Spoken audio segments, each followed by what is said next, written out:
Banyarwanda mwe mutujje ko lugezigezi. Ekyo kibali mu kulwana yagambye mbu yes Rwandizi wabula mu Nyarwanda. Kakati yakijja mu Luzungu nakiza mu Luganda. Ogamba otya? Amunonti Rwandizi amu Nyarwanda. Mu Luzungu aba Rwandizi. Anti obanga agamba nti amunonti a Kenyan. Ndi muna Kenya. Nze ndi muna Kenya. I'm not a Ugandan, ndi muna Uganda. No gaba amunonti a Ugandan. There is a difference between a Ugandan and a Uganda. Is that make a sense? And yashikoledde ku parliament wabweru wenya. And everyone was like, abayaye bano. You a doctor. Bafulira ddala abantu nti tebategeera. Kakati mu butategeera buli omu ne bamuleeta mu ngeri y'olugezigezi. Lwaki ngenda kubuya ebintu bibiri nze byentunuulidde.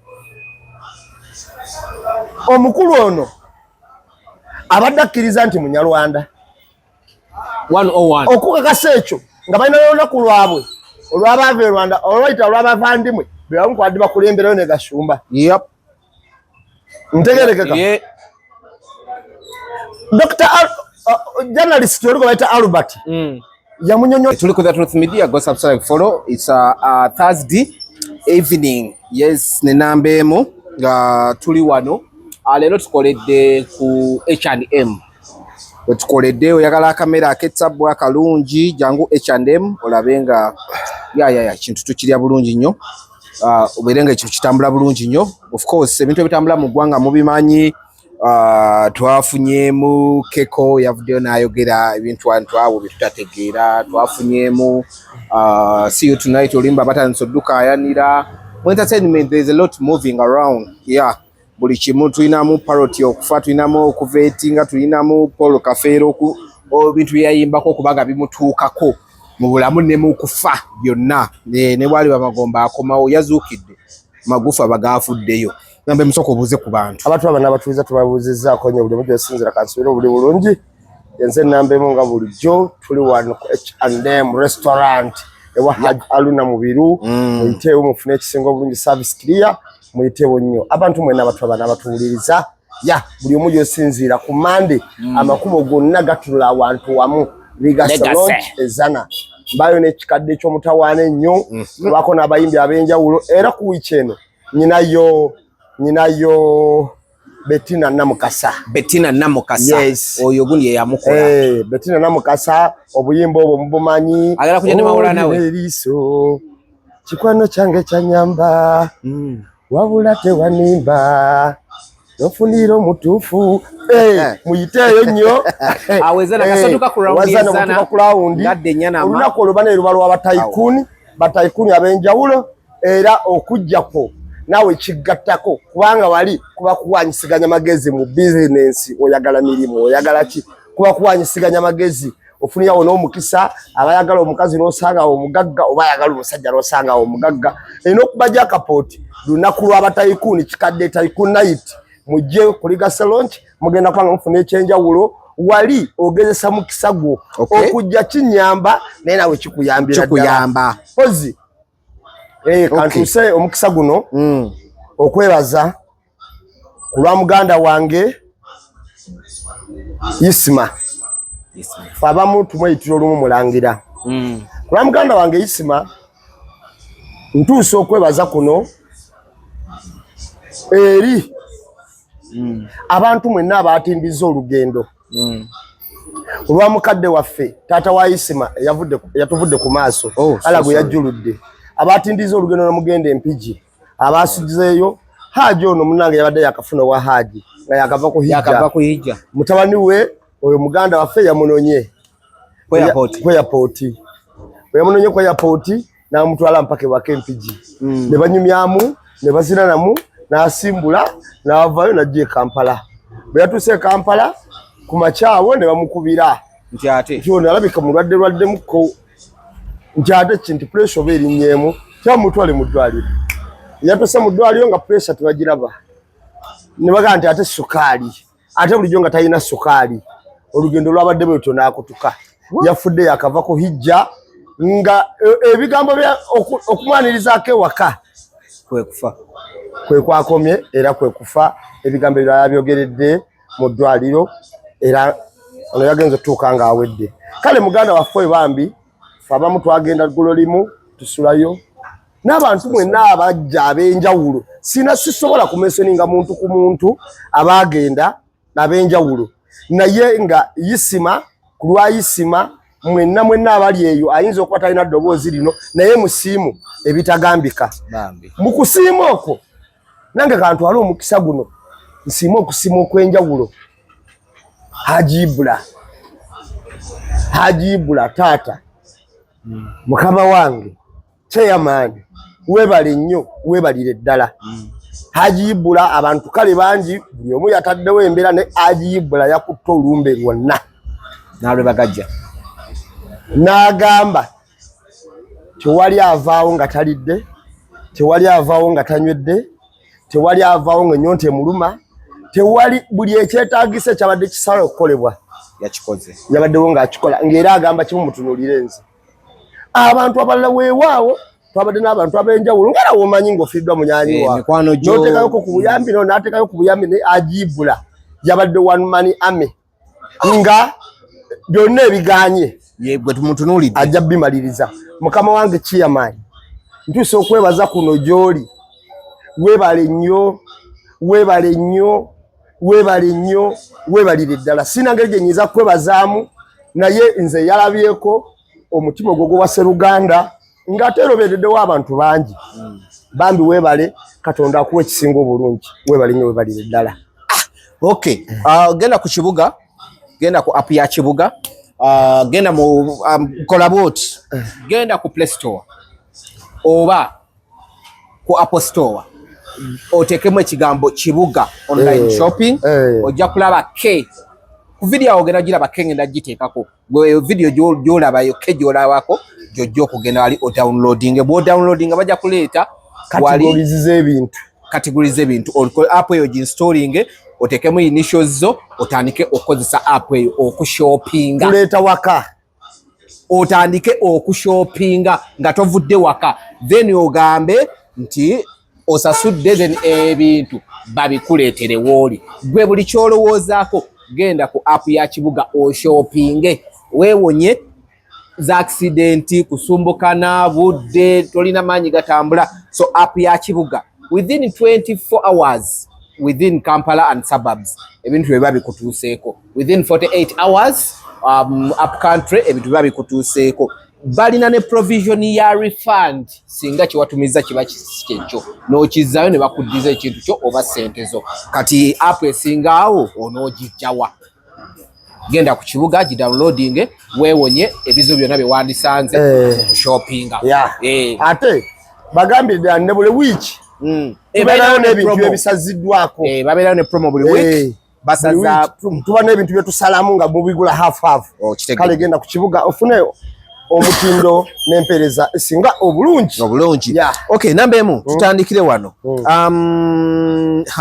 balinyala gundi olabye Keko kyayogedde Keko for the many years abadde asirise. Yes, namulabye ng'ayogera ku Shiba. Wamulabye ng'ayogera ku Shiba. Oluvannyuma lwa Shiba yazannye kaadi Shiba gye yazannya ku Spice. Spice we yalina ebizibu. Shiba n'avaayo n'ayagala amwongereyo. Abantu ne bakyukira Shiba. Keko the same incidence yamuhappeninzeeko. Yayagadde okujja okukakasa. Manyi Shiba abadde mu byalina bye baayogera nani ne Joanita Kawalya ebigambo bye baayogera bitasanyusa abantu. People n'abeera bakona nnyo ndoza Keko omutima n'agamba nange kati wano wenviirayo. Bulijjo bamubuuzanga ng'ekibuuzo akyebalama. Uno yavudde n'agamba emyaka 2 era Jeff Kiwa yabaawukanya nakirabye naye baakomeredde Keko ne bamugamba omuntu wayagwedda lute tumujja kaadi ono yali mu nkwano gwa Shiba nga gubasaza mu kabo. Naye ekyo Keko kyayogera kyali kyayogerwa dda approvinga ki kyali kyayogerwa dda era buli muntu fe abawangalidde kuno ku kibuga ne tukiva nako ne tukivaako nga twakimanyira nti beebo okiwulira mpozi ayagala kwongera tukakasa yali tena kyakakasa naye nga bwe kiba ekyo kyali kyayogerwa dda. Kati nno nze nambeemu mbadde mu industry ne entertainment nina ebintu ebimu nga they are good left untalked about nga naddala ng'ekintu buli omu abadde akimanyi ate nga nabe bakikubuuzaako emifundo ennyingi n'obeera instant okyogerako kati oba tolina kyotugamba. Kyali kyayogerwa dda era nga kyakakasibwa. Nze nali ku kivulu kya Shiba mbadde ku bingi naye kyetusembyeyo okuba nakyo ku Serena. Ekisembyeyo kibadde ku Serena ng'akomyewo. Abamu ku bantu abasinga okubagira ekivulu kye nga bakyenyumirizaamu nawali baba emikwano gw'ebikukujju. Kati kitegeeza ono munnaabwe ffe baatuwadde mawulire ono yayongedde kuggumiza mawulire agabadde olede gali mu bantu kubanga era batuyita nk'oku mulyango tewaliiwa nga batunyonyola nti tulina okwebagira ate raba oyo gye twalabira abasajja abambadde obutiiti gye twalabira abalina taddeko yiyalingi buli omu n'asoberwa. So kati alina kyatugamba nnyo kyamaanyi beebo kubanga oyo twali tumumanyi weeyo kuba kibadde kyeyolekana mu bivulu bye. Siga nti olina luyimba, siga nti okyali ku music scene. Sometimes totwesibaako tulekeemu. Okufa kwa Master Parrot kwabaddeko ebintu bingi ebyewuunyisa, noti ebyewuunyisa. Parrot yavudde mu bulamu bw'ensi eno, bambi rest in peace. Abayimbi mu Vigil baalabikawo bangi, ne wagenda wavaayo omusajja Lanek n'agenda abuukira abayimbi mwabadde Kyagulanyi nagaakalo oyo tumusonyiwe taliiwo, n'abuukira Kamiliyoni Misaki temulabiseko wano ku funeral service biki, naye ng'ate waka nalaba abayimbi abasukka mu 3 abajja. Nendabako internet okwabadde ne MC Cuts olyoke gundi amwambalire Hafi n'amwambalira n'amugamba toddamu kutwesiriwalizaako. MC Cuts ne waligenda mu ddwaliro tamujjanjaba. Kwe ali postinga n'agamba bobo eno tubuzize eddagala mu malwaliro tisifunye oleka walitutte. According ye tewali kintu kiberawo mu Uganda nolaba nga tazizikamu Bobi Wine abamuzizikamu buli saawa. Kati kansomera akantu kano olaba MC Cuts yaze n'agamba naye even food or water for your old school friends death and vigil you can't provide. You people are so mean yet rich. Bobby and your people nedda. Hafi n'amugamba nedda. MC Cuts wano kati tuveewo. N'amugamba Cuts disgusts. Kigambo discussing naliyogedde kitya. Oneenyinyaza. Cuts disgusts me sometimes. Onakuwaza. Onakuwaza. Disgusting. Kale kibanga ekye oneenyinyaza. Kibanga kiri disgusting. Yes. Oneenyinyaza. You are an old man oli musajja mukulu. You ought to think better. Oteke doctor nkokulowooza okusinga kaawo. Don't be like these Gen Z who just type and tweet whatever nonsense they think of. Do better. Do better, man. Enough is enough. Kitegeeza nti bamwegendereze ebbanga ddene kimala. Hafi awe yamugize. We tugenda ku Lanek wamulabye naye Misaki yamwanukudde. N'amugamba ate yakambuwaddemu. Naye muli basajja bakulu mulekerawo okwesiriwaza. Mwe twalabidde Bafana yaganya okubuuza Kenzo. Gundi n'agezaako mugamba ani Siza Bafana yaganya okubuuza Kenzo. Yatuuseewo ne bamugezako n'omugamba omusajja n'agaana. Nagazi sijja kubuuza oyo naye yongerayo. Awo nalabidde Nubian Lee obubaka of course bwa Kyagulanyi wabuwulidde. Nenda ba Misaki nga yebaza family ya Kyagulanyi yakoze kyamaanyi. Hudaman yabaddewo ku lwa Kyagulanyi era yabadde kyamaanyi w'okuziika. Bino nabyo njoga biri mu kufa kwani kwa Parrot. Nenda ba gundi yani Kenzo n'ava ne yebaza Kyagulanyi omusingi gwe yabawa okuba nti kati bali kye bali. Era n'avaayo bayise ba Firebase ne bamugamba sebo jangu wansa Firebase Nubian Lee yamuyise iziwozo za Firebase najja. Kati Kenzo we yakoledde ate blanda ng'amaliza n'agamba nti ndo President Museveni yaguze coffin. Ya ne bamubuuza kyogamba federation tekyasobola kubaako kyekola kitinibwe ekitibuli kimu Museveni yaba akibawadde kati waba yabibawadde tugenda kuddiza ssente zo tetwagala ezo miliyoni 10 z'otusuubiza toziwaayo tuziganye. So omwo mwennyini Hildaman mwe yakutte omusango gw'okumubba akalulu n'agukwasaani n'agukwasa King Saha namuganga eri kooti tennatandika kati gwe kooti njikwasiza tandika kolokota omukazi ebyo na byabadde mu kuziika copyright biki byabadde bingi tandikeko hafi tandikiddeko hafi ekigambo kyasobola okuddamu Katamba nange kinyiza omuwolekeza kubanga nze Katamba mwegendereza ebbanga ddene buli ekibeera mu Uganda n'ekyalibadde omanyi Katamba atwalibwa ng'omuntu omugezi abantu gwe balabiddeko media kyendowooza nti yalibadde akola better okusingako ku ekyo kyakola kyakola so alekerawo okulowooza nti okulemwa kwa buli muntu Bobi Wine amuleetera okukola okulemwa kati ate achievements zoogera kubanga abantu tuba mu kikapu nga tuli bangi abamu bayitawo abala bakola balemererwa teri avunaanibwa ku lwa mulala yafudde tamwekokko okiwulira nze naba ku gundi za master pilot nyingi kati mmale okubuulirako waliwo gyasembera okukola omwezi guwadde gwakumeka gwakubiri yakola ne ba Shalom yes jawunyonyola ekintu ekyali kisinga obukulu nentegeera nti pilot yali musajja mutegeevu era omukwano gwe gwali gwa ddala yagamba buli muntu amanyi Bobi Wine abadde afuna ssente mu gavumenti namulaba yakyoga era nga adduukamu wa ssente mu gavumenti n'abuuza nze ndi bulungi kyoga simanyi gavumenti gyeri ate nga nze mmanyi bingi ku Bobi Wine okusinga nabo abamulipira kuba nze nasoma naye ne tutandika ffenna otegeera kituufu naye ono mukwano gwange era kalulu nakamuwa era amaanyi gange nasobola okukozesa okunoonya akalulu nange ndagakozesa era mukwano gwange nnyo siminaako obuzibu bwonna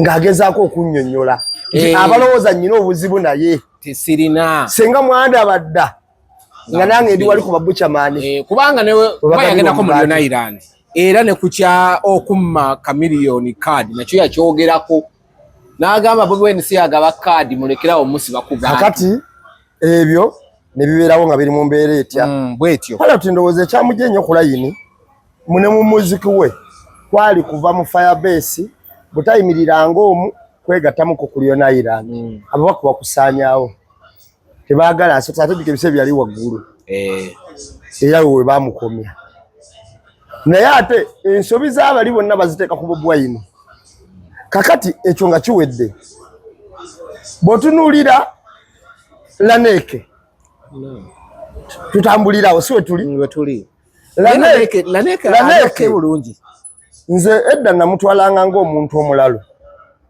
era nga neebuuza lwaki abagosipo bano abagamba nti basabira abantu ono tebamusabira nambe munedda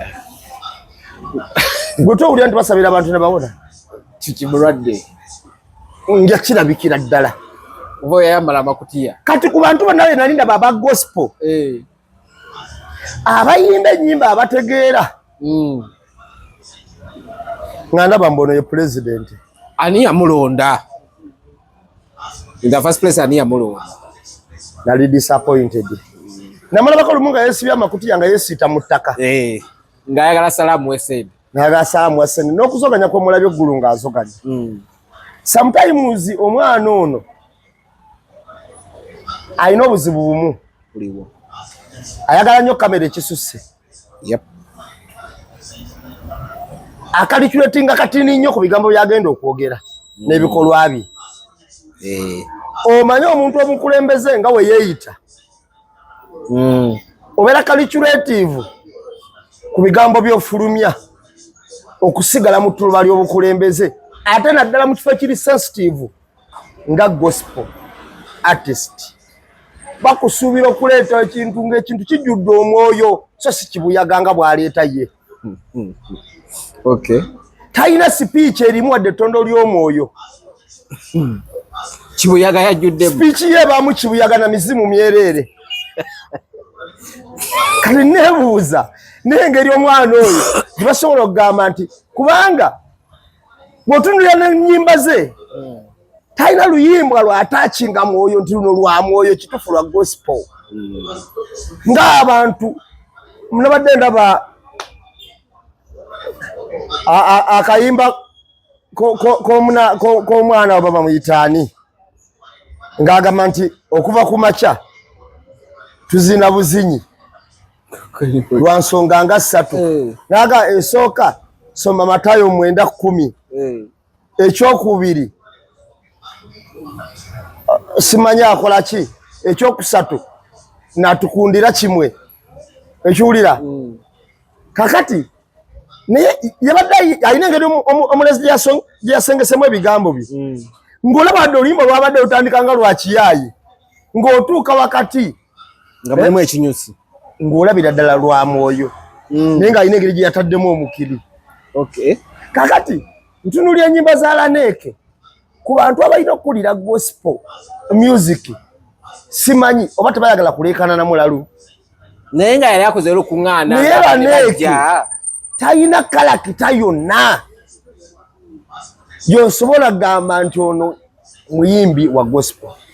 Kati ekirala mu kwagala ekamera n'otafumiitiriza otandika okusonsekamu ebintu ate ng'abantu balina okutunuulira ne bamanya.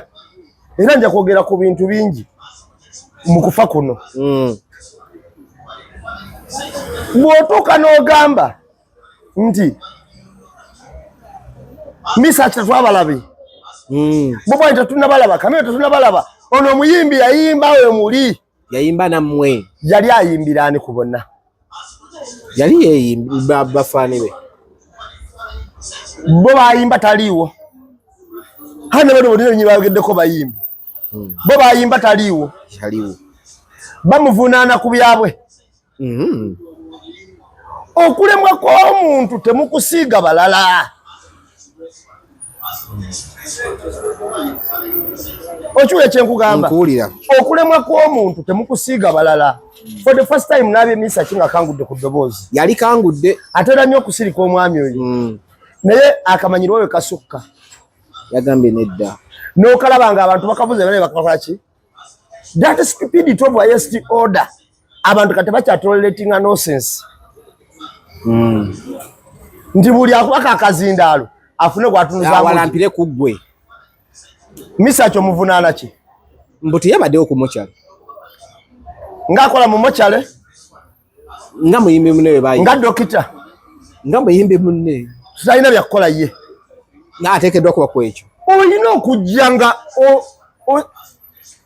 tovunaananga omuntu ate yogera nayekaka bwati bw'ate abaddewo aye n'akola ki mukuzika nga tetwamulabyewo eyabaddewo yakoze eki ate era Misa kyeyamugambye yakuta akazindaalo n'aleekaana yamugambye bano ne basonda ssente ezikola olumbe ne basonda ssente ezigenda okugula ebyokulya ne basonda ssente ezikola ki ye n'aleekaana amanyidde ku kyo bawe yajjidde ku mokyale ye Misa ki yabadde agenze kwewola ssente oba kunoonya ssente yanzitereka ezigenda okukola mu lumbe okitegedde ebyo naye yabyogedde engeri Bahirale Kiyaga bali mu meeting kulaba okuzika kugenda kubeera kutya ebyo naye yali tabimanyi. Kakati abantu soka tunoonya okumanya tusobole okufulumya obubaka obutuufu eri baki bannaffe okitegeera naye woddira ggwe olw'okuba basa akazindaalo owalampe Misa ki Bobi Wine ye yafuuka kadaala akammwe atamwogerako tabana mawulire buli omu gwakyukiramu ati okiwulira buli omu gwakyukiramu olabye Wizo ng'amukyukiramu kakati otandika okulowooza n'ogamba naye bannange tubadde tugamba nti bali bayimbi bayaaye abawalampa Bobi Wine n'aba gospel yene embeera gye mwatuukamu kubanga era mwerweneko eno oli representative yammwe fwe lwetwalaneke ng'ate tetulaba yamuwakanya nti si oyo waffe nga tumanya mmwe mwamutumye era omusango tuguza kuba ponye tuguza kuba bujingo kuba bugembe tuguza kuba ngono mwana yani bale Viksoni n'abalala abalinga abo mwe betuzaako omusango okiwulira kituufu nga tugamba aba gospel nabo we bati okujjako nga mu clarifying dunia nti banaye ngoyo mulaba nti temukubanga bannange bwatyo naye kati nambe tumanya nti muntu waffe nambe oli nsanga nga nteredde bulungi mbuuza Laneeke nyamukulera Laneeke omukadde kakati kuba bona abasinga bamulabe wano nga tansolekana kati zaate mumanyi nga abbe ebifaananyi by'abantu bitwala ebweru bamuwe ebintu kati oyo kati ateze mumanyi netumuvaako kati oyo tumuvaako kino tekyabadde ku Laneeke yekka kijje ne ku bantu bonna abalala abakola okulemererwa ne banenya omuki omulala abantu bangi nali waleri nga mpulira omuntu agamba nti babwenta yambe baana ba Yasini Kawuma NUP kanti bagambe olwaleero NUP ewerera abaana abasukka 100 ebyo nalabyagambo NUP ng'ekibiina kiwerera abaana abasukka 100 ebyo tewabanga omuntu addamu okulimba mbu bano tebabafaako sibe tebabafaako ebintu si bya kamera Bobi Wine juzi muwala wa Kafere yavayo ne yeyogerera ngaga nti okuba taata we yafa ono yamperera taata we yafa 2007 naye ngaga yamperera mpaka we graduatinga gwe to making a sense yokola udeko ng'akyogerako kati oyo omusajja okujjako ng'ogenze n'otunuulira abantu abamu badde nniya ne bakunnyonnyola n'olyoka omutegeera si buli muntu alina okuyamba buli kantu nti olina kateeka mu kamera ayamba abantu bangi nga tebali mu kamera bayitirivu oli naavayo ne yeeyogerera n'agundi yampa zino nampa ne bwe ziti yampa zino yampa ne bwe ziti okiwulira kakati eyo yembeera butya Bobi Wine wakolamu biki bwana nabine message nga yebaza familia ya Kyagulanyi ya Sentamu Bobi Wine yabaddewo Bobi Wine omulaba oyo mwana yafudde Master Parrot yajja ng'abeera ne Bobi Wine n'ennyina yayogedde nnyina yayogera nakayiwa ne Bobi ali atya mwagala nnyo yajjanga wano n'ebigatto n'omugatte mujjamu nga tutalina akayumba kampi bwe kati naye nga yajjamu ne balira mu nstamu era nga ne ono akunyumiza we babeeranga eri nga Chairman Nyanza abanoonye babagenze mu mabaala najja nakubaba beetoolodde bali bakkiriza kudda okiwulira baala alyo kakati eyo tactic nagitegedde bwensanga omwana wantu abaliwo benkuba kati ebyo byonna mulaba mu mugobe wabadde osobola okubiraba mu njogera entuufu ey'omugenzi nga yewerako obujulizi n'abantu be bamugambirako nti babi oba abantu be basiga ekifaananyi nti babi mu kufa nalabye Mickey ya breaking down in tears n'enamba yabadde nayo olwa gundi naawe ekyokulabirako Dax Vibes ndi nze ono Master Parrot yanemesa okubba nze nali mubbi nga nziba obusente Master Parrot yeyandoga okubba sidda nga mukubba kintu kyonna ne bamubuuza otya n'agamba nti nze gwolaba nabbanga wakubusente bwa Bobi nembubba wakubukira embubba nali mwana muto lumungwa ku kisabo kya Master Parrot yali alinamu sente nyingi ngo bagenda kola business waki nenzijjamu nengula pani mandazi soda ku kamocha yonna wansi Master Parrot agenda toka mu sente ze katazikola ki teziwera ziriwo abuuza sente zange zalazeebwa mu kubuuza buza baga Dax kyeyekola eri yamusanga buli muntu atenda Dax kuba na sente balidda soda mandazi kabalagala bisumbusa bana babwegedde nga ne sente zimuweddeko namukwata nampakira mu kakutiya n'ateeka n'amuteeka mu bbuutu n'amuwalawala mpaka waka naye ng'agenda akaaba sente zange nga Parrot yakaaba ng'oli ali mu bbuutu n'amanya bamuse era agamba lw'ennaku lwe yakoma okukola ki okubba njagala owulire memories zino n'omugaso gw'omuntu ne famire eno kye yali gy'akola ki gyali yennyini annyonnyola n'agamba nti ffe batulikodingira ennyimba za bwereere mu studio z'aba Bobi Wine ne baganda be era nze ndi part of that family oba ebyobufuzi tukwataganye tebangobangako waka era bwengenda tebanyaniriza tebangekeranga okunyaniriza era tebansanga nga wole baga nti si waawo kati ye paloti Katonda ebirala biba byakulemwa bya bulamu ng'omuntu Katonda amusonyiwe ebyamusobako naye nze paloti yennyini atuwadde obubaka obutuufu bwe tubadde twagala era paloti yagambye nti Bobi Wine muntu gwe saagala kuba yali 28 akatamino yakeegala yagamba yabadde AI mu yabashalom bamubuuza ati kana akatamino tolaba nti mumbeeke babigatta bugasi nange nabiraba nembyewuunya kati mukuziika nalabye mwabadde zaba kati ezo mbadde ngenda tutuukako ezimu kati kansoke mpawulemu wano kubanga nalabye abantu nga balina engeri gye bavugamu ebintu byabwe mwami Sebakula yeebazizza famire buli kyekoze kyonna okuba okw'omukolo ogwo ate namala ne yeebaza chairman Nyanzi in particular kankubulire omwami Bobi Wine alina engeri gyakola ebintu bye mu ngeri gyotayinza kukkiriza tutali tusonda sente za Ashraf security wano ne Bobi Wine akuba essimu mu mpola n'ateekawo sente zaali zikwata mu miliyoni 4 okusoba alongoosebwe muyinawo mmekalaga ezisigadde nzongeddeko wadde twali twetaagako endala ez'okulabiriza okola naye zonna yazitoopinga mukasirisa teri nayamanya ffe twabanyumiza tibane twebaza Bobi Wine sente azitoopinze teri yamanya omwana ng'ali Kenya mu ddwaliro afa ye ebintu ebisinga obungi biba byawalaalaala mpola asobola yasoba omuweerako obuki obujulizi kakati ojolabe ku interview za Malo otegeera kye bayita Bobi Wine omuki omutuufu olabe ku interview za Mick Wine ng'ate ye muganda we otegeere kye bayita Bobi Wine omuki omutuufu Bobi Wine ali supportive ku muntu alina vision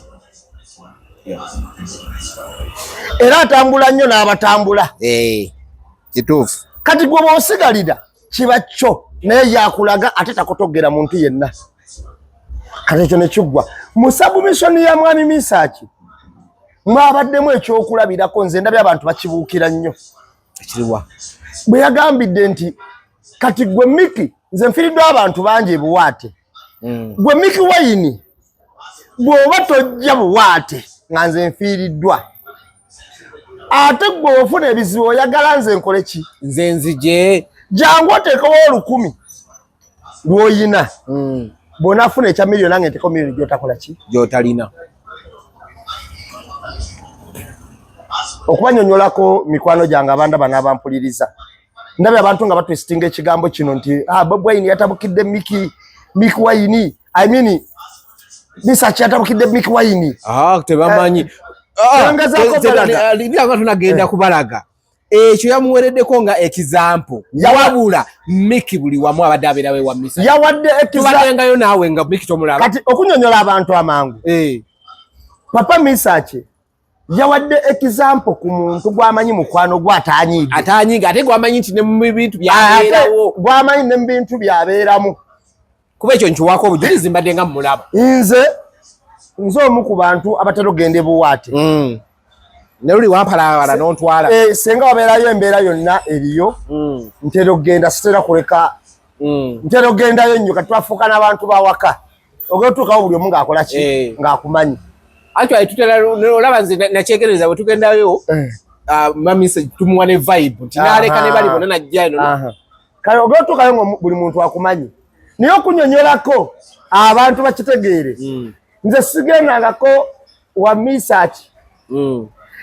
sigendangako buwaate nga waliyo ekizibu kyonna abantu abo babiri notabasanga oba ssanyu oba kizibu notasangayo Mick Wine ne John manager John kyovola aba ne mulumbeera yayogedde John n'agamba nakayiwa mwakaddiye mu mpeeyo nakayi omulala olwo lulwali lubaddengawo eva neeri ebuwaate neeri bubaayo abantu abo babiri sigendangako yo nesisangayo manager John oba nesisangayo Mick Wine ebiseera ebisinga obungi abantu abo babaawo era bo batuuka bwe bati awuliraga mukenjala ennuma kansooke ndye biki okitegeera ffenna bwe tubeere buwaate twafuuka abawaka tuli bawaka ekyo tekiri mu kuwannanya twafuuka bawaka tuli baawo era gw'osanga we nakabe nga si mwami Misaaki bakwaniriza bulungi ne bakulu be n'abalala n'abaana bakwaniriza ate onyebbo nga baba kumanyi nnyo olumu gwe n'abamu nga tobajjukira kuba gwe ojjukirako bavunaanyizibwa abakulukulu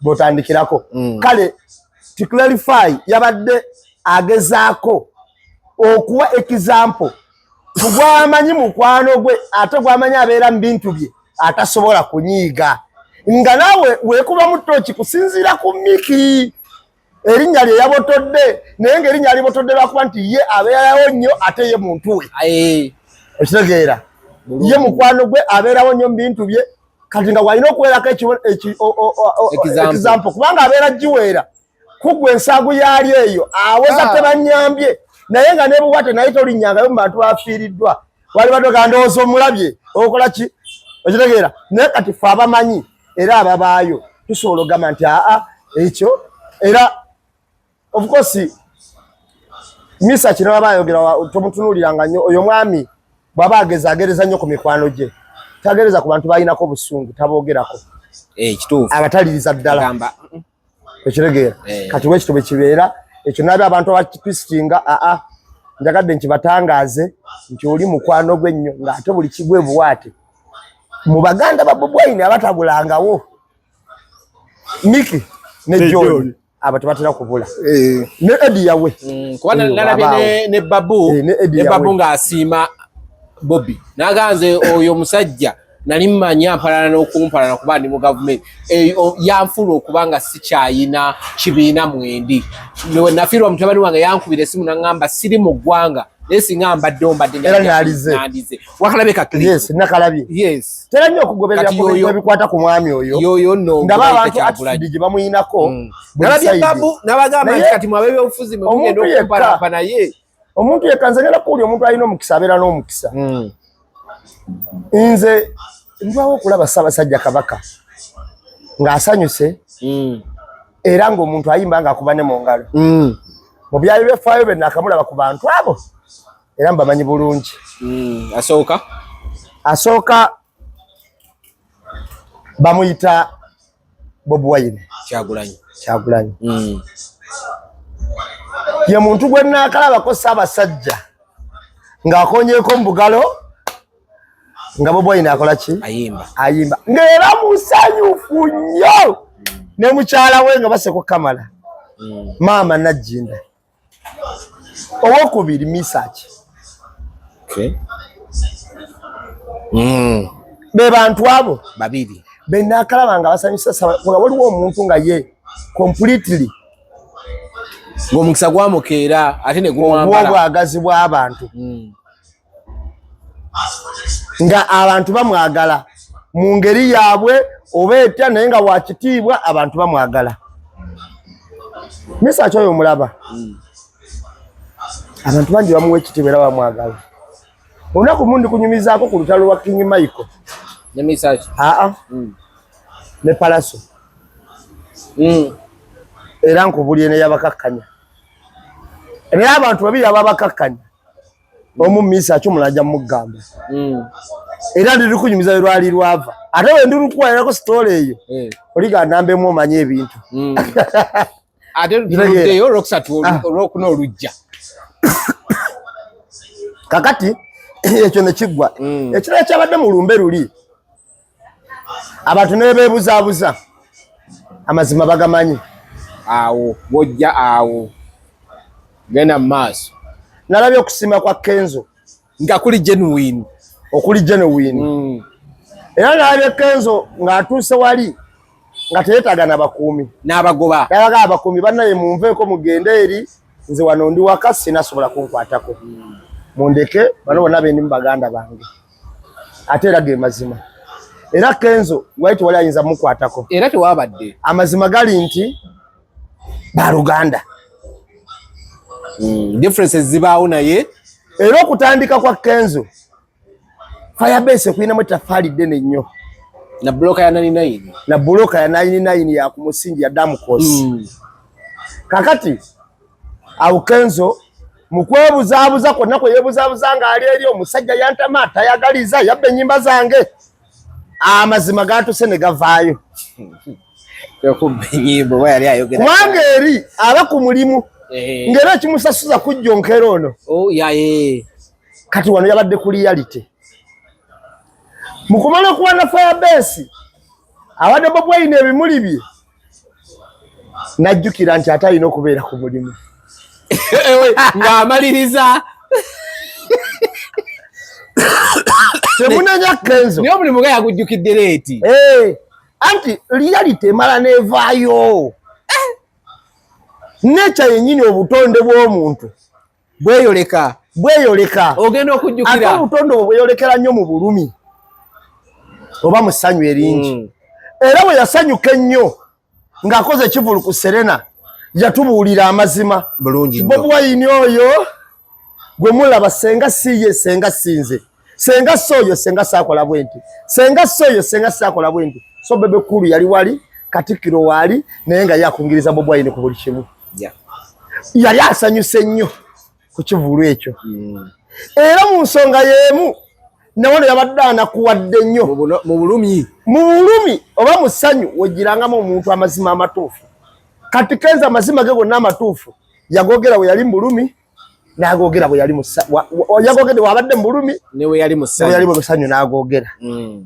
kuba yatuse n'okulaba nga abakuumi bamukuumira bwereere olwamunnaaboli ne Katonda engeri gyamujjuludde bwe bulumi obwo kati n'avaamu amazima agatakaawa naye bwe yamadde amaliza n'ajjukira nti ndi ku mulimu noyisawo bakama bange kakati oba Federation yatodde mugundi yaayo n'awayiriza ng'alina okusiigawo ekifaananyi Museveni ne Museveni afunemu ka credit kubanga Bobi Wine abadde yakoze na buli kimu ne Sentamu family ne bamisaaki ne Bakiyaga Hilale ne Bakayemba n'abalala mpaka naye milioni 10 tebanazireeta nawulira abantu bagamba tozireeta tewali nsonga lwaki tazireeta andi abantu bo bali bagamba abantu bakyamu era bazeeke bazireeta kati bwatazireeta kikye tufunamu tewali azireeta aziwa abaana kubanga sente za muwi wa musolo azireeta aziwa abaana kyemwebazaako mutima mulungi gwa Wasseruganda wabasobola okubidingirayo abaana ba Master Pilot akasente ne kabaawo kasobola batambuzaako ettaamu eziwera oba emyaka oba okolayo ka business naye kati nkubuuza yo Federation tebaako kyekola nga yo ate Federation sente ezijjawa tomanyi buli abidinga sente za Uganda olaba Parliament ebadde egaba Speaker yennyini n'agamba nti Museveni wano wanamboze sente naye nga Namboze alina okufuna sente nga MP ogenda okujjanjabwa naye nga Speaker zisiiga Museveni wadde tobiwulira kakati olwokuba nti Museveni bamuwa that self importance ey'okuba nti yagulawo oluzzi yasibako ekofulu yatwala omuntu mu ddwaliro yagula keesi bajwala muwayiriza nti Museveni yakaabye kati badde balina okuteekawo akagamba nti ne keesi yagiguze newankwadde Federation yegiguze kubanga tapping from Federation to State House wano watutendeeza netweza kakati wano kiba that value ndowooza okirabye esente zewatwatwalire naye ate basijiragiramu okay how much was spend the maker ono bamuyitaani State House controller Bariche sort it out ngolo tukola times 3 kati yabadde alina era omuntu ali ku mulimu nga Kenzo tomunenya okungirizaako olumu okuyitawo ku bosi we ng'ali ku that whatever mumunenye mpola naye amazima go gamuvuddemu ate Kenzo akuze omanyi lwaki yabadde actinga machuwale speech ya Kenzo nze yansanyusiza nabadde sisuubira kuva mu Kenzo naye bino bemba mugamba nti lekerawo okweyogeza era yazze omanyi Kenzo webiseyo sala akwata nnyo kazi naye bino bemba mugamba kubanga nze Kenzo oyo siminaako kiziwaza omuntu enkola ye gye nnyinako ekizibu engeri olumu gyakolamu ebintu byemba nnyinako obuzibu naye nzaatera omugamba nti calculating ebigambo byoyogera tosanyuka nnyo tunuulira ogenda byogererawa mu kitundu ki era abantu ogenda bagamba ki nalabye Kenzo ng'ayogera statement y'ekisajja kikulu. Omanyi nze Kamala okubuulira olunaku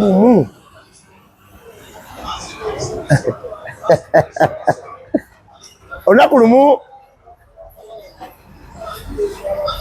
nakwata Kenzo oyo waliwo incident ki ne mubeera bubi nnyo left and right.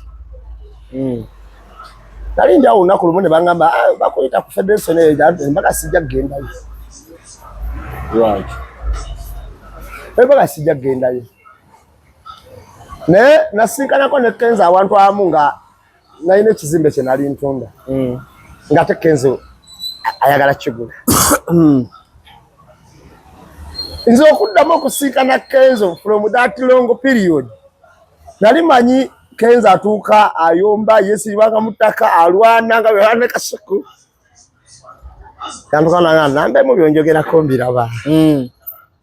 As kyenkulaga nti Kenzo yakula. Atamanyi ebimugoba bingi. Naye ng'omuntu afuba nnyo okulaba kati ng'ayisa kyajja kikulu.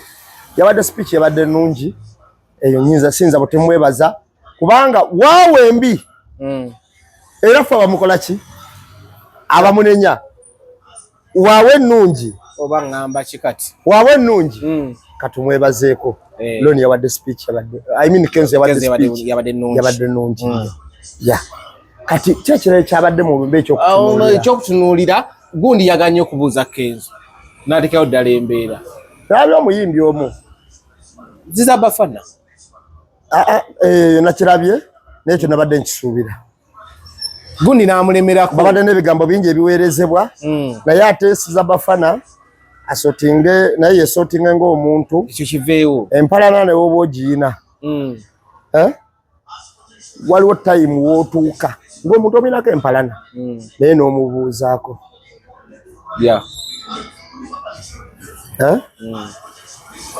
nga bwolaba Nsereko yasindikiranga Bobi Wine ebigambo ebisongovu ne basinkana ku lumera akatolo bwama ndaba naye n'omusajja yali muyimbi era nga tuyimba naye omusajja gwolaba ingira tutambula naye njagala njiga okuyimba njagala nkole ngira muganda wange ye mumanye ennyimba ze yayimbako bakalapinzeemu awo kati oyina olumu to act maturely naddala nga oli kyakulabirako kakati siza bafana obutabuuza Kenzo wewa waliwo obutakwatagana ku bintu ebyenjawulo n'ebigambo ebize byogerwa naye mu bantu gezaako okweraga nti toyina buzibu wabula babe kolinako obuki obuzibu kubanga Mulo yabadde atudde wano Kenzo wano Misachi wano Mulo n'amugamba mubuuze ekyo kigwe ziza yaganye era Mulo n'akola bwati kuba ne Mulo badde omulaba nga aleetera Kenzo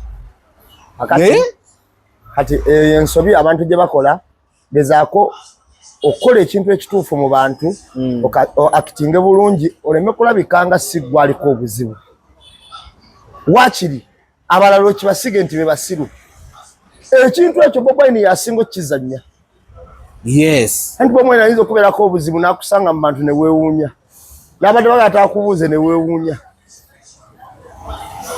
kyova olaba yero abaana akuba omuntu amukuba machuwale nga bwe yali akomerera Kalangwa mwana watu nno Kalangwa yimiryako abantu bakulabe omusajja mulungi ufana bulungi awuliyo omuntu bakwogerako n'ogamba nti basiye gwe anti yadda wansi ng'alaba tatuuka akati ng'akati balinga ke bayongeddeyo Bobi Wine omutuufu yabadde mu kuzika kwa Master Palot rest in peace n'abyeko abayimbi abamu abagamba nti sisobola kulinnyayo kulwokubanga ekiŋŋaana okulinnyayo manye abantu ba Firebase gye bali banaki so nga ate nze ndowooza Firebase amaanyi gaayo n'entalo zaayo zalinga ku muziki so si kulumba abantu nga bagenda babakuba. It was peaceful. Nga tunagenda kafe tugenda wano ku vetting. Naddala ku nsonga ya vetting nalabye Chatisi yazze bamuyisizaamu yagize nalabye ba minisita badde bagamba balina ddiwo badina osinze dio zaabwe ne basigazeemu ya Uganda ne mujjamu incidence yabaddemu ennene yabadde ya Dr. Muganga ndoza ne last week era twamwogerako alabikanga olutalo alwolekeza Eriani Tayebwa agamba Tayebwa ya second yayise mu bantu nga bamusekendi nga nti oyo ki nedda naye nga jukira bagamba ogende Canada passport yagenda nayo yali ye Rwanda si ya Uganda amwade n'obutuze bwa mirundi esatu olwaleero bino ebintu kambyogerera abantu babitegeera nalabene kabanda nga amuguddeko otana naga ate bakumye lw'okuba oli munyarwanda nedda banyarwanda mwe mutuggyeko olugezigezi ekyo kibali mu kulwana yagambye mbu yes Rwandizi wabula munyarwanda kakati kijja mu luzungu nakiza mu Luganda ogamba otya amuno nti Rwandizi amunyarwanda mu luzungu aba Rwandizi anti obanga agamba nti amuno nti akenyan ndi muna Kenya nze ndi muna Kenya I'm not a Ugandan ndi muna Uganda nogamba amuno nti Ugandan. There is a difference between a Ugandan and muna Uganda. Does that make a sense? And yashikoledde ku parliament wa Wenya and everyone was like abayaye bano you a doctor bafulira ddala abantu nti tebategeera kakati mu butategeera buli omu ne bamuleeta mu ngeri y'olugezigezi lwaki ngenda kubuya ebintu bibiri nze byentunuulidde omukulu ono abadde akkiriza nti munyarwanda 101 okukakasa ekyo nga balina olunaku lwabwe olw'abaava e Rwanda olwayita olw'abavandimwe be bamukwadi bakulemberayo ne gashumba ntegerekeka Dr. journalist oliko bayita Albert yamunyonyolanga omunyarwanda omu Canada awangudde awaadi teyakyegaanako bwe twazze mu maaso nga tunyonyolegana abantu gashumba yenyini agamba nti balina abanyarwanda ba MP abawera 1,000 mu bitundu ebyenjawulo era tebakyegaanako era nti beetaaga ebifo tebakyegaanako lwaki we bagaana okuveetinga muganga bagashumba bonna bwe basitule amaloboozi naani nga balinga bagamba yasoose okugaanibwa Sebagala tebamuwa minisita ne bamuveetinga n'avaamu abaganda ne bagamba basosodde lwaki abanyarwanda beetwala nga bali special nnyo in this country nsaalabako baganda basituka nti kamumye Sebagala tebamuwa minisita baabumuwa ne bamuveetinga ne bagamba yayita mu palamenti tiyayitamu Anthony yamugambe n'okujja tewandize amateeka izi mateeka amateeka gagamba gatya anaabeeranga n'obutuuzi obw'emirundi 2 kyabenga before ebisokerwako mu gavumenti omusajja munyarwanda ne pasipoti y'e Rwanda tewali kuwenanya yali agiholdinzeeko kuba n'ebiwandiiko yali mu palamenti omusajja mu Canada ne pasipoti ya Canada agiina omusajja munna Uganda ne pasipoti ya Uganda agiina naye mumuwa posti esinga okusalirawo omuntu oba abeera munnansi basi munnansi afuna endagamuntu oba tafuna bamwe pasipoti batafuwa ajja mu barefijo batayingira kyekifo kyemwagala omuwa ng'alina ebyo byonna mumusuubira kukola ki kudibaga kifo nga bwakamukwata ennaku ezo nga mugamba nti ali mu nsi mu bubenyi bw'amateeka mu 2021 era mwamujja mu office ku Victoria City University ne mugamba mu nsi bamugira overstay alimu akoze overstay mu Uganda era nga mumuvunaana okubeera nga asomola ebyama by'eggwanga ng'abikwasa Kagame. I remember kati yatereera onfuna kyenkugamba be balona abantu abatukulembera nze bwe mpulira abantu bano nga beewera ebiseera ebisinga obungi nfunamu okutya siri mu kusosola mu mawanga kankuzeemu emabega nagamba ffe tulina n'ab'eŋŋanda baffe nga mulimu abalimu omusaayi oba ogw'Abalundi baliwo abalina omusaayi oba agw'Abanyarwanda bonna tubakola ki naye nga Abanyarwanda Bannayuganda era abaatuuka muno ne bafuuka bannansi nga n'ekyobunyarwanda tebakyakyenyumirizaamu ng'osanga bamu beddira nte abalala beddira Mamba, abalala beddira Lugave, ng'era batambula ne bannansi n'okusalawo kw'abantu n'obulumi bw'abantu. Kati waliwo bano abeetwala nga bali so special okusinga ku balala bagashumba nti company advocates. Wadde company. Ate we bakola beetwala nga bo bali important nnyo, kankutereka eddoboozi okakase bye nkugamba. Sometimes waliwo olutalo olujjawo ngo njagala owulire. Beyond the constitutional court, they said you will Rwanda and go back to Rwanda. By the way, beyond the constitutional court, we have another option. If this matter of Banyarwanda is not solved, trust me, prepare yourself for M23 in Uganda. Yes, all options are not ruled out. By the way, if we want us to go back to Rwanda, we should go back with our land. Your land? Kakati oye expect M23 oye gashumba baga kutandikawo ku Karebo group. Waliwo omusajja n'abadde meya w'Entebbe bamuyita meya oyo abadde omubbi w'obululu ennyo oyo yababba akalulu oyo gundi oyo bamuyita ani? Enyalinvudde mutwe mujjukira Fabrice bamukwata mabega kaawo nga akaunti yayitako ssente z'abayekera ba M23 ebyaddala. Yes, I'm telling you the truth. Era nawo wabira DFC nga bazikutte omusango ne gumuka mu kooti nga kwenda kuyita wakati w'emitwalo 45 buli kaseera ne be bamu ku Banyarwanda be tulina wano aba Fabrice era be bali mu bavandimwe concert biki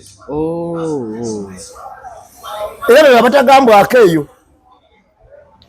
ono ennyini atusuubiza nti obukugu bwalina mu M23 mukisuubire singa tubagambako okubagoba mukyanoonya abayekera ba M23 gye bali nga waaliawo nga waali era bwekiba nga tekiri sponsored by government ono temumulaba mpulira babawaayiriza mpulira Kagame agamba nti abayekera ba M23 bana Uganda. Kagame asiba abyogera. Ate waliwo omwayogera agamba. Ate omwayogera n'agamba nti nammwe bannansi ba Uganda mugezaako tunyigiriza. Mujja kulaba M23 wano. Okunyonyola amangu. Kankunyonyola abantu bano bategeere. Bwe babeera Rwanda babeera Banyarwanda. Bwe bagenda TZ baba Banyambo. Era bali ku boda eno ng'oyise nnyo Ekikagate, Nyakateera, Masaka, Kigorogoro, Mabira, eyo wawatyo. Marongo, eyo. Biri Tanzania. Biri Tanzania eyo munda, utawuga mu Tanzania munda eyo. Beita Banyambo? TZ beita Banyambo. Oba bagenda bakyusa amannya. Yes. Wano ne beita Baganda. Bwebasanga mu Western. Batera olumu kweyita Bahima. Era baboola Abanyankole bennyini aba Western. Okitegeera? Kakati webasanga mu Buganda oba mu bitundu bya Uganda awalala nga Gulu, Buganda, Eastern and Northern awo beyita Balaalo. Ate kino kyabavandimwe kyebateekawo. Wulira nkugambye webasanga Rwanda baba Banyarwanda. TZ beyita Banyambo. Bwebasanga mu Western beyita Bahima. Bwebasanga mu Buganda oba ne bitundu bya Buganda endala beyita Balaalo. Kongo manyi we beyita. Beyita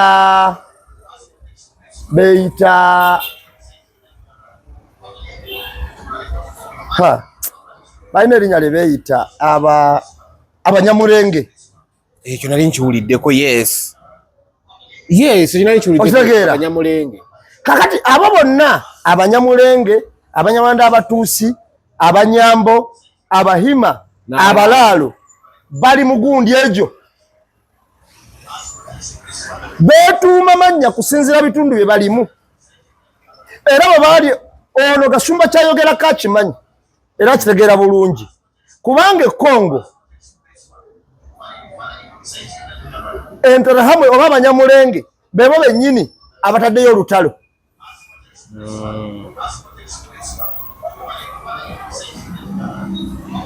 Okuluteeka mu bannansi ba Congo be bagamba nti ba Kagame, Kagame n'abeegala nti ba Uganda. Kitegeeza eggwanga lye litya lyerimu era nga babafaananyi Kagame abateekayo kati Gashumba wano yeewaako obujulizi nti bali abamanyi bulungi n'enkola gye bakolamu agikola ki agimanyi era nawana agireeta ye agenti waabwe bwe kirina okubeera okusaba kujulizi bwe yeekola ki bwe yeewaako era ng'akangakanga bannansi nti temutwogerako muwedde tuleeta buyeekera ate tetugenda kukoma kubatwala n'ettaka lyammwe tulitwala. Ogenda otya Bungereza noyagala Bungereza etambulire ku mateeka ga Buganda? You can't. Ekifuula omutuuze omulungi okunyikira mu mateeka g'ensi eyo era n'agakoleramu ebisaanyizo byago. Yep. What is ekiri so special ku Mr. Muganga ekitaali ku Ssebaggala?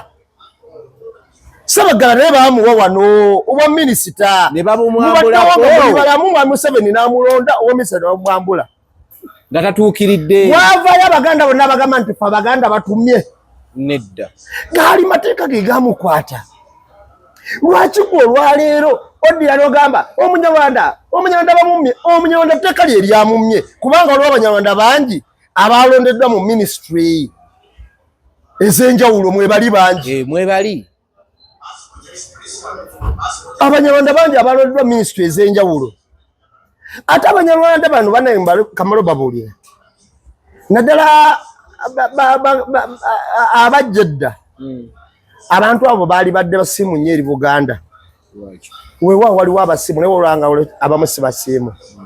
Abo baali abajja ekisolo ne babagoba. Abafumbira baabagoba bagamba nti ffe temutwegattamu. Ne bajja ekigezi bakiga ne babagoba ne bayingira mu Ankole ne babagoba ne bajja mpaka nga batuuse mu Buganda. Bw'otunuulira essaza eryawukanya Buganda ku Western liba Kabula lye lirimu lya Ntonda awo weekoma okudda eno weeta emabega. Amasaza ago g'olaba era mwe basinga okubeera bali Sembabule, bali mu Lyantonde, bali mu Gomba, nti n'awalala wonna gye bali Kayunga.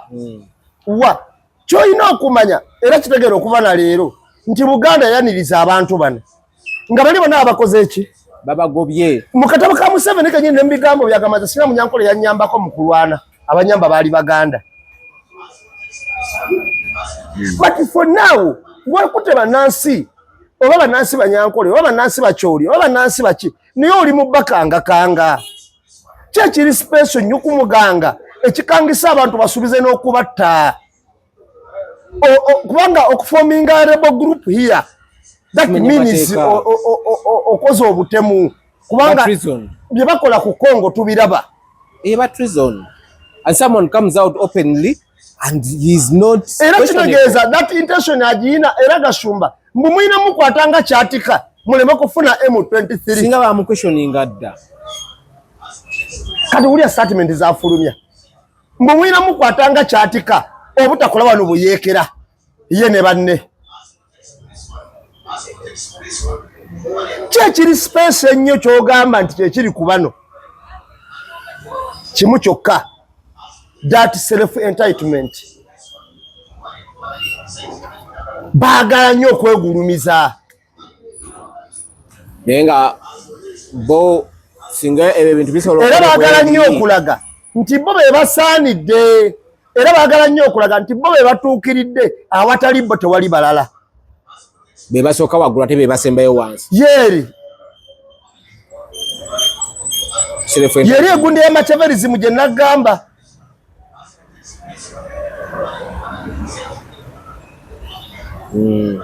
awatali ffe tewali balala.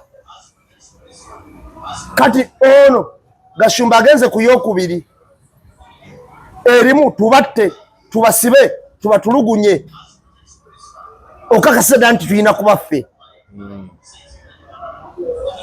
kubanga nalinda ebigambo bya Gasumba wabeya vaya am questioning agamba nti bannange ne Sebagala ono yatuyisa bubi ffe ng'Abaganda olaba Sebagala tebamuwakifu Museveni watugenderedde ki no tewaliwo kiri kyonna tewaliwo yadde ffe tuli Baganda tuli mu Buganda awasibuka okufuga kwa Uganda yonna ennamba President Mwestana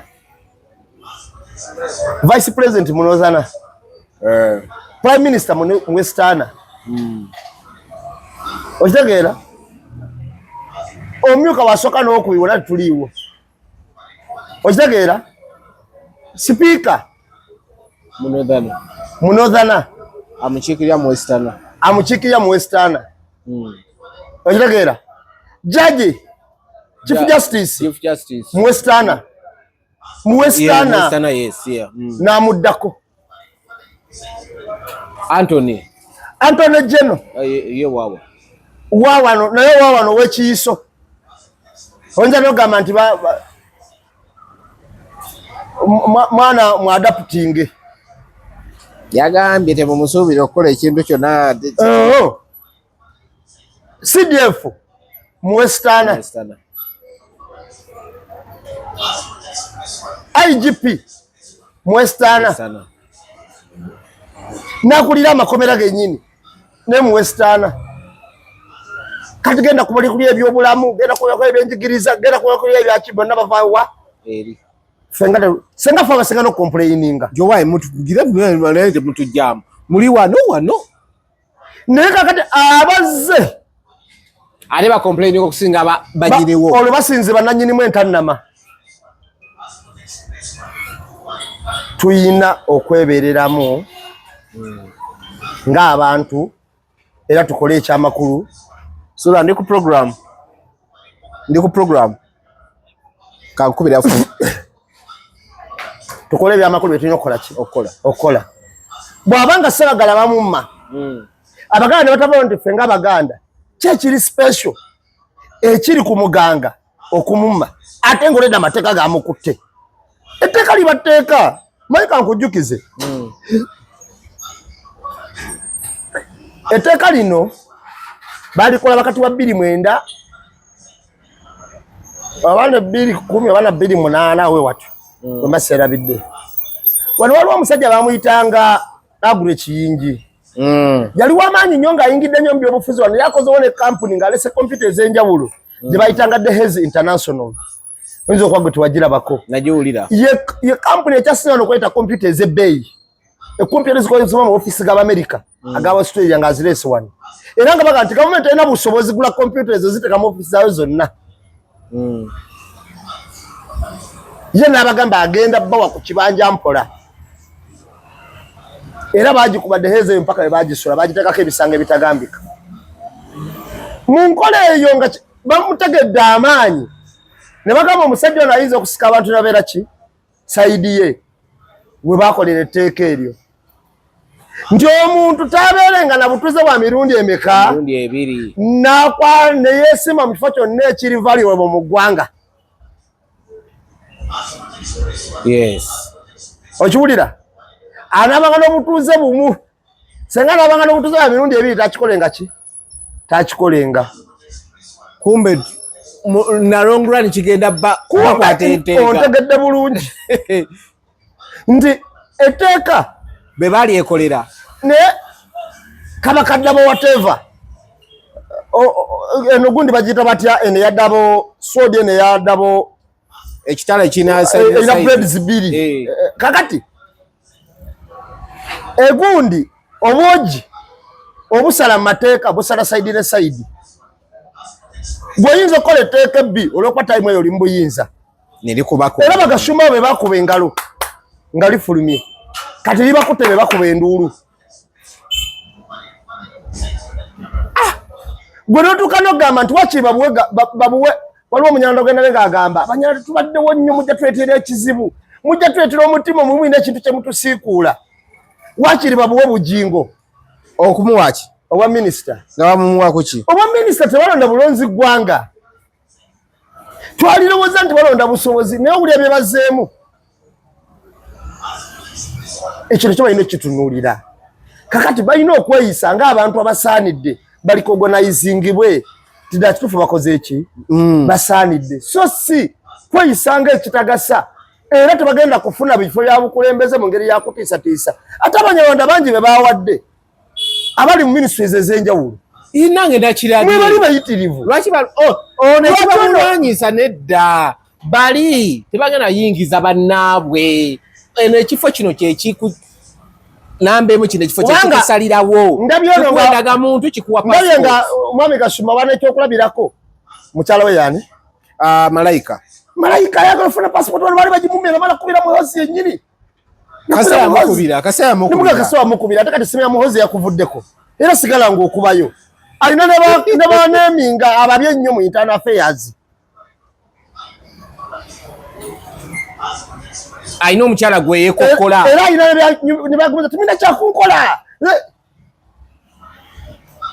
alina omukyala gwe yeekokkola agamba ne biki omukyala akola mulimu gwe ate yensonga lwaki tebaddiza David Muhoozi si wakuwalampa ebyo nti bino kikolebwa ekyo bulaba oli yatafiire yennyini abaddemu anti notafiire abadde tayinza kulagirwa bikolwa byabbikolwa ebyo byagwe era yebamubuuza Kasumba yagamba oyo mulalu yamenya mulalu otafiire yamugamba oyo mulalu kati bwe buzibu obubaddewo anyway Swazi mbwalina omwana gwe yasanze ku kijja kubamu ku baana basembayo okuzaalwa abakafeero namugamba todda wano wetwogerera omusajja buli byeyayimbako bimutuuseeko yagamba newerimba amagombe ekomawo yakomyewo n'agamba gwe bazaala awunuuna naye yalabiseeko kafeero baamu amagumba baagajjeeyo kafeero gyali wansi tawera okimanyi kafeero ebintu bye yayimbako abayimbi bano abedda baali bannabbi kubanga nze mbitunulidde mu nnyimba mu bintu bingi era nempuliriza ennyimba ze nze ndabye ennaku zino nga waliyo abavaayo nga bagamba olwo oluyimba ze yaluwandiika nalabawo n'omusajja w'emukono nenjukira oluyimba lwa Kafeero waliwo nnabeemasaga n'ebigambo teze ennyimba gisengeka mulala nnyo bagenda batabaza babalimba namulaba oyo omusajja okiwulira kakati we nalaba omusajja oyo nenjukira akayimba ka Kafeero akaga nti waliwo abeemasaga n'ebigambo nti ezo ennyimba aziwandiika mulala nnyo bagenda eyo batabaza babalimba mu kayimba ka Kafeero ke bayita Lusiya mwe muli introduction yayo kakati ate nendaba abavaayo nga maze kwa nze yaziwandiika olunze lwandika naye nga yabayimbako dda lwaki tebavaayo waliwo yaziyimbira we yaluyimbira bwe nalaba nga batunze ebintu bya Kafeero mu ngeri y'obukumpanya nenjukira oluyimba olugamba nti olunaku lujja kufa antenke musondanya ebintu byange byentegese mubireke bajje banyage ontegeera kata kyona kyona ekijjukira ekiwulira kakati Kafeero ekimu ku bintu byeyafuba okugatta lwali Luganda lwagaana lwamulema era yafa akyalwana nze ndabye ab'eŋŋanda be nga be bamu ku bali mu kulwana kubanga yannyonnyolako mu luyimba olumu n'agamba nti oba oluyimba olwo baluyita batya lugamba nti kino nakyeyamanga akalombolombo kange ak'okujja mbasunirenga endongo nze ndi muyimbi wa wano era omudongo omutendeke owaddala muganda wamwe Kafeero temumbusabusa ne mu bika by'Abaganda sibuka mukyajjajja bange mugema kabube tumbi bwakirobe ndigenda mukonkona nziguli atabola abantu bakika obo babutalaba okuleka wali muganda wo nozaago otamanyi ku lusegere simanyi tukyawula muki kuba kumanya musayigwo nga nende bagatta yentabaganya ndi mumalirivu nnyo ekyokujja mbaweereze kyekyomulimu gwange nsobola kati mukayimba ako mu kugatta Oluganda yagamba nti njiza uyimba bungi bonna mbwatulya mulimi Luganda ne mubasoga bakama bange fuba okola ekituufu era ngenze era seeyisa wano kikungu ebakama bange nga ngenze naye alina kavaso yagambira nti oba butalaba okuleka wali muganda wo nozaaga otamanyi ku lusegere kati yafuba nnyo okugatta Oluganda nnyo alina ne weyakuba oluyimba lugira nti musaayi gwange nsaba twogere buli omu naamu omulimu ogw'okukola nga bagenze ku kijja gwe tyaba enku gwe guleeta ennyama ebyo byonna Kafeero yali abyeyimbako naye nenyina omwana gwe nalabye waliwo Fifiolo ekyali kitaba nti Kafeero tazaala bya bulimba yali azaala nze nyina omwana gwe nalabye Swazi gwe yali yagobedda ng'abeera wa ssenga wa Kafeero naye sirabangako mwana wa Kafeero bukyambaawo ng'amufaanana ng'oli ng'afaanana Kafeero ng'oli omwana tali nayo Swazi yali amugoba bangambye era ne gwe yasaze ku munyumba ku kijja kati ng'omwana oyo abeera wa ssenga wa Kafeero muganda wa tata wa Kafeero mwanyina wa Naganga sirabangako mwana yafaanana Kafeero bukyambawo mu baana be ng'oli taliwo emimwa okusituka mu bwegiti ennyindo ezasitama akatwe yenna Kafeero wato yali yakula nga amatu gasitama emimwa eminene ennyindo ezasitama n'akatwe akatonotono bwatu bwe yali yakula ko yalina erinnya kale sigera mu maaso ekiwulira kakati nalabye omwana nga tata wange nakubuuza nti ono mwana waani nga womulaba era ye yabadde anzikiriza nga Kafeero yali akola ki azaala naye weewaawo muyinza okubaamu abaana batali babe naye n'omwana okola self importance mbanne nakyo kya bulalu kibadde kyasukka Swazi ono mu luvu ate mujozi kakati ate n'abantu abaalitegedde abaalisigamyeko amateeka be basinziranko okutwala abantu ebintu bya Kafeero ennyumba ya wali ekajja nseerweza eyagigula musajja wa movement musajja wa movement yakulira okutegeka emipiira gy'ebika by'Abaganda yeyagula ennyumba eyo ng'akimanya abaana bali mugikayanira eyagigula bamuyita Sulaiman Ssejjengo yagigula era ge maka ge ag'okubiri g'abeeramu bw'abeera kati n'obuzigo bw'emmanju buli yayumiza baye nagambako nti ennyumba ebanyivalako ko nga ngenda gigula nzijukira wakyogera naye ne ntyamu nga ne sente zebaali bazituna baali nnyingi era bagamba yasooka onosasulako obukadde 7 naye yaziteeka kwa namba kwa kaunti ya Simon Peter n'agenda ebweru n'amuganza omugabo gwange ngufunye sigadde ziwaago Simon Peter yagenda ebweru Simon Peter ezasigala Simon Peter era Kafeero yamuyimbako ezasigala n'aziwa Swazi n'awako baganda babalala 3 okuli Nagawa okuli Swazi oba n'omulala mbajjukira era omukulu ono waabeera omukulu ono chairman wa movement mu Makindye Ssaabagabo era yakulira okuteekateeka emipiira gy'ebika by'Abaganda bamuyita Ssejjengani yagula ennyumba ya Kafeero ekajansi tina abantu abaali ebuuziddwako nti bannange tukoze tutya abaalikoze ekintu ky'amakulu ate olaba abalulunkanira bbe byanfuna naye n'abeeko amateeka nga gagamba yabaagimuguza bwe baate baali naleeta administrator general agikomyewo buli kye baagula mpewo anaagiza ekyo kye twebuuza kati ekyo kiwedde ekirala kati Kafeero ye ng'omuntu sira kye namunenya buli kye yakola kyali kimala ye ng'omuyimbi naye mu baana be bano yaleka abaluvu bangi ate n'abaleka nga bakyali bato abangi. Abaana ne beeyayula ne bakola ebitataagisa. Sinaganya nyina mutano wa Kafeero yali mukwano gwange nnyo. Atali Swazi. Atali Swazi. Era ajjanga n'atulimbalimba awo nti Ssenkubuge amutumye, muze yantume Ssenkubuge. Naye yakola ebintu bingi ebyali bifiiriza abantu ab'enjawulo. Ngiraga nti Ssenkubuge amutumye. Ziralire mutano wa Kafeero ng'obuyayi bwaliko tebugambika bwansi yonna. Saagala mwogerako nnyo bwe mukwano gwange naye yali muyayeyayi.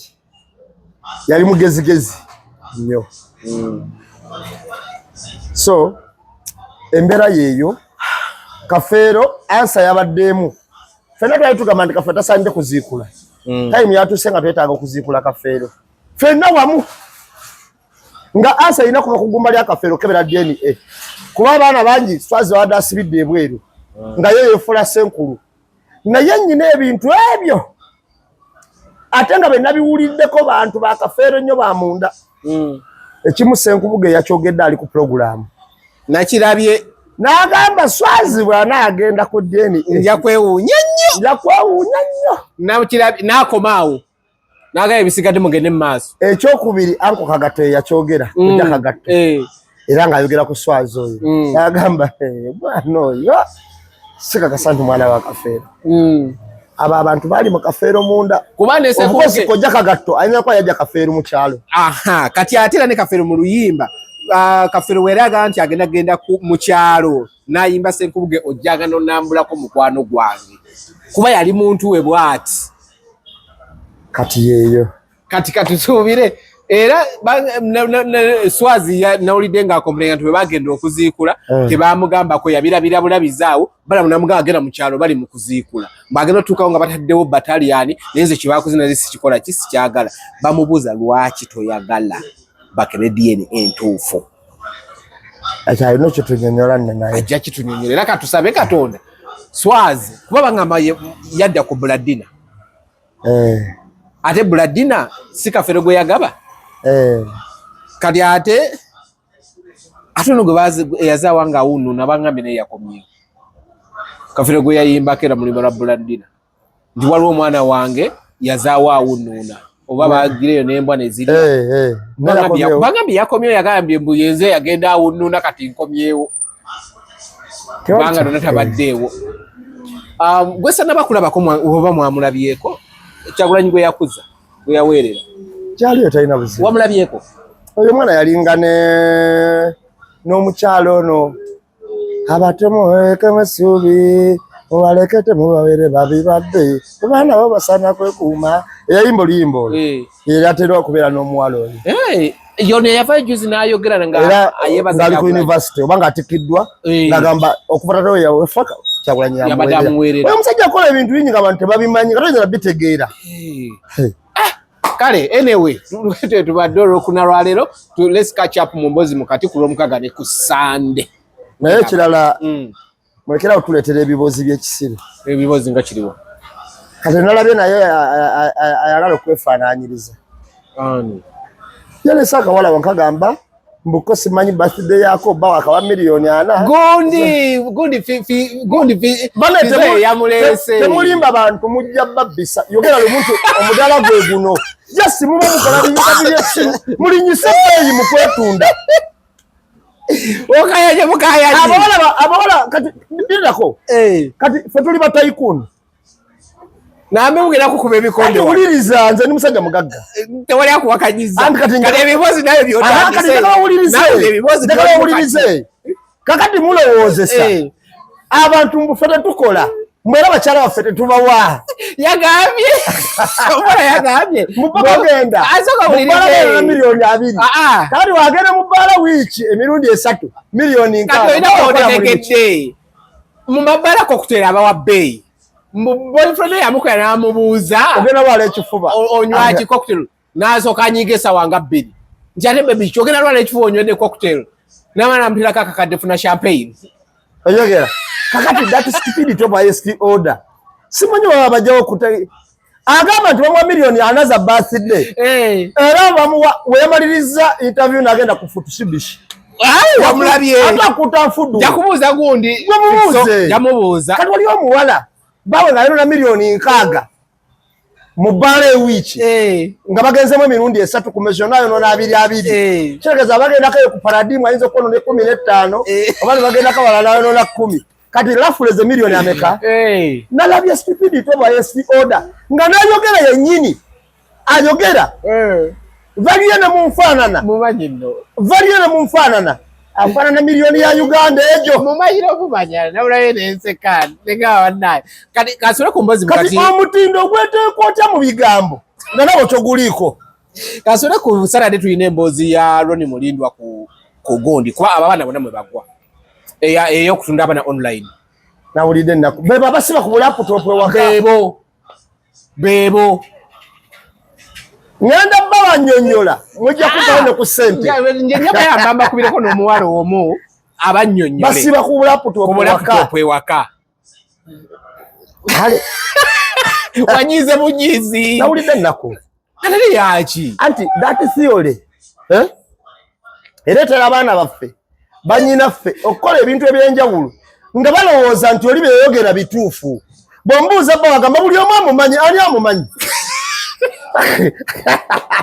namulabye mumanyira omumanya nawulidde ennaku era mbali balabi balungi bweraba